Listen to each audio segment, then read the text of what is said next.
Sila ang mga macho na na-involve sa iskandalo. What? Gabby Concepcion. Si Gabby Concepcion ay nagsimula bilang isang commercial model noong dekada 80. Agad siyang napansin dahil sa kanyang kaakit-akit na mukha. Hindi nagtagal, pumasok siya sa pag-aartista at naging teen idol. Sunod-sunod ang kanyang naging pelikula. Naging leading man siya sa mga pinakamagagandang aktres noon. Isa siya sa pinakasikat na artista ng kanyang panahon. Ngunit taong 1994, nasangkot siya sa isang kontrobersiya sa Manila Film Festival scam.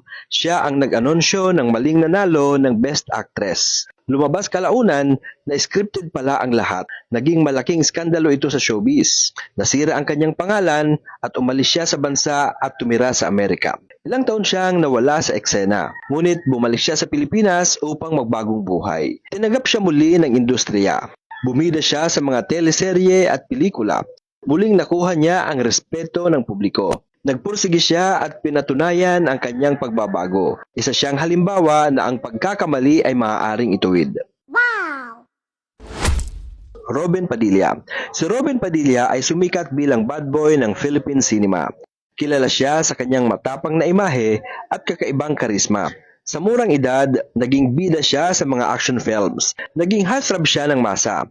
Ngunit noong 1994, nahatulan siya ng kasong illegal possession of firearms. Siya ay nakulong sa loob ng ilang taon. Doon niya naranasan ang pinakamabigat na pagsubok ng kanyang buhay. Ngunit sa kalaunan, natutunan niya ang kahalagahan ng pananampalataya. Niyakap niya ang Islam at naging mas malalim ang kanyang paniniwala sa Diyos. Pagkatapos ng kanyang pagkakakulong, unti-unti siyang bumalik sa showbiz. Tinanggap siya ng tao bilang isang nagbagong tao. Naging inspirasyon siya ng marami. Muling bumida sa pelikula at TV shows. Nakilala rin siya sa kanyang mga advokasya. Pumasok siya sa politika bilang senador. Ginamit niya ang kanyang karanasan upang maglingkod sa bayan. Patunay siya na ang pagkakakulong ay hindi katapusan. Sa halip, naging simula ito ng kanyang mas mabuting pagkatao. Wow! Vong Navarro. Si Vong Navarro ay unang nakilala bilang member ng Street Boys. Siya ay mahusay sumayaw at kumanta. Dahil dito, napasok niya ang telebisyon at pelikula. Naging paboritong host din siya ng It's Showtime. Ngunit noong 2014, nasangkot siya sa isang malagim na iskandalo. Siya ay binugbog at tinakot ni Cedric Lee sa isang kondominium. Inakusahan siya ng panggagahasa kay Dennis Cornejo. Kumalat ang CCTV at nagbago ang takbo ng kaso. Lumabas na si Vong ang totoong biktima. Nahinto ang kanyang karera pansamantala. Siya ay nasaktan hindi lamang pisikal kundi emosyonal. Ngunit hindi siya sumuko. Lumaban siya sa korte at sa katotohanan. Muling nanumbalik ang tiwala ng publiko sa kanya. Bumalik siya sa hosting, tinanggap siya ng taong bayan. Naging simbolo siya ng katatagan, patunay na ang hustisya ay talagang nakakamit at ang pagbangon ay posible. Wow! Bong Revilla. Si Bong Revilla ay anak ng veteranong aktor na si Ramon Revilla Sr. Maaga pa lang ay nasa mundo na siya ng pelikula. Isa siya sa pinakasikat na action stars ng bansa. Kalaunan, pumasok siya sa mundo ng politika. Naging senador siya at kilala sa kanyang mga proyektong pangmasa. Ngunit taong 2014, nasangkot siya sa pork barrel scam. Siya ay inakusahan ng kasong plunder. Siya ay nakulong ng ilang taon habang nililitis ang kaso. Malaking dagok ito sa kanyang reputasyon. Ngunit sa kabila nito, hindi siya nawala ng pag-asa. Nanalig siya sa Diyos at sa hustisya. Taong 2018, siya ay napawalang sala. Bumalik siya sa politika at muling nanalo bilang senador. Nagbalik rin siya sa showbiz. Ginamit niya ang karanasang ito upang ipakita ang kahalagahan ng integridad. Isa siyang patunay na ang tao ay may kakayahang bumangon mula sa pagkakadapa. Wow!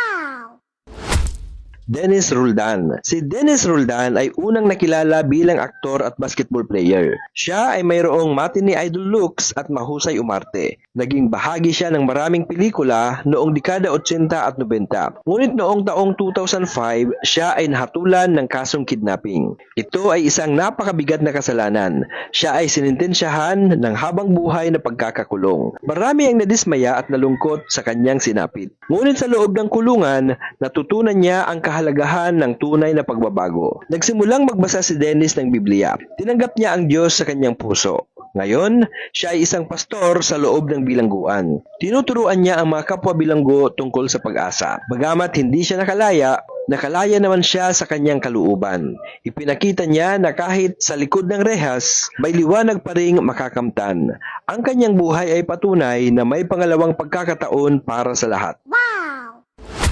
Hayden Ko. Si Hayden Ko ay isang doktor at celebrity endorser. Kilala siya sa kanyang karisma at talino. Naging bahagi siya ng ilang talk shows at fashion events. Ngunit taong 2009, lumabas ang mga private videos niya kasama ang ilang babae. Naging malaking iskandalo ito sa buong Pilipinas. Siya ay pinutakti ng batikos. Nawalan siya ng lisensyang medikal. Nawalan din siya ng karera. Naranasan niya ang matinding depression. Ngunit sa gitna ng lahat ng ito, nakahanap siya ng bagong landas. Lumapit siya sa Diyos at nagbagong buhay. Tinanggap siya muli sa medikal na propesyon. Nag-aral siya ng teolohiya. Pinakasalan niya si Dr. Vicky Bello. Naging ama siya at mas naging matatag. Tinanggap siya muli ng publiko at ngayon isa siyang tagapagsalita ng pananampalataya at kabutihan. Ang kanyang kwento ang patunay ng kapatawaran at muling pagbangon. Wow! Paulo Bidiones. Si Paulo Bidiones ay isang kilalang TV host at newscaster. Sumikat siya sa mga reality shows gaya ng Extra Challenge. Kilala siya bilang profesional at may malinis na imahe. Ngunit taong 2014, isang private video ang kumalat online. Mabilis itong naging viral.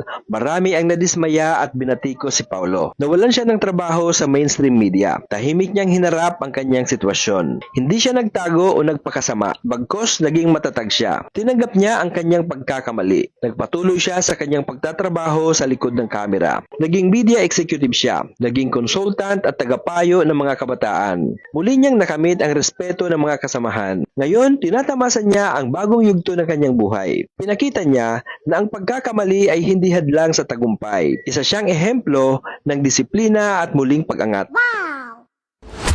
Ang lahat ng artistang ito ay dumaan sa matinding pagsubok. Ang ilan ay nakulong, ang iba ay nawala sa limelight. Ngunit ang kanilang pagkakabagsak ay hindi naging katapusan. Sa halip, naging simula ito ng mas makabuluhang buhay. Sa kanilang pagbabalik, dala nila ang aral, kababaang loob, at panibagong sigla. Ipinakita nila sa mundo na ang pagkakamali ay bahagi lamang ng paglalakbay. Higit sa lahat, pinatunayan nilang ang bawat isa ay karapat-dapat sa pangalawang pagkakataon. Katulad ng mga bituin sa kalangitan, maaaring mawala ang liwanag, ngunit muling sisikat sa tamang panahon. Wow!